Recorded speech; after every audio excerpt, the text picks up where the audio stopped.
So this is the blaster I put together as a test platform for the KaneTana point .7 and point .8. This one is the point .7, but they're very similar.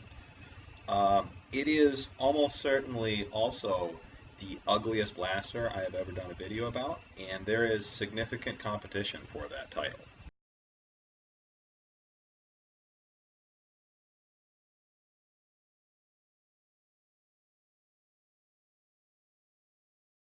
Some of you may recognize this air tank and this handle as coming from an XBZ, and yeah, it did. This duct tape back here is just so that the handle doesn't go all the way out. Normally that's taken care of by the shell, but you pump it up just like any other XBZ or XBZ mod. However, at the front I've just coupled on a piece of PEX, and that's the breech pin.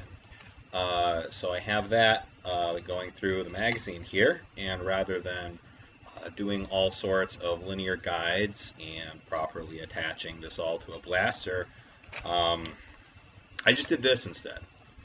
So anyways, the fact that I can do this is also sort of handy for firing mega darts. I'll show you one at some point.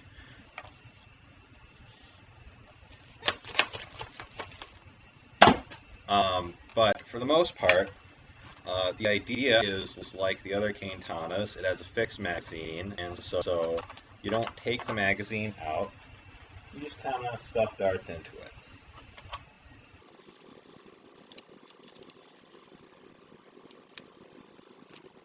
Anyways, once you've got your darts loaded, you just push this in. When you're using the blaster, it's kind of like a pump action sort of thing. And then that will push the dart forward into the barrel, and you can fire. You can also pump it up and then do this multiple times to load multiple darts into the barrel, and, you know, like other pusher breeches, that gives you a shotgun effect.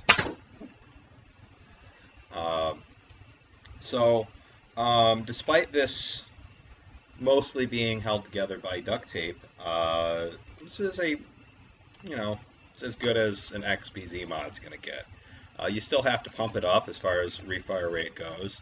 The range is obviously all I would ever want it to be, because it's an air tank that's meant to shoot a big foam rocket.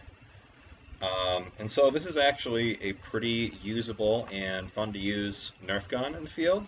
It looks fucking stupid.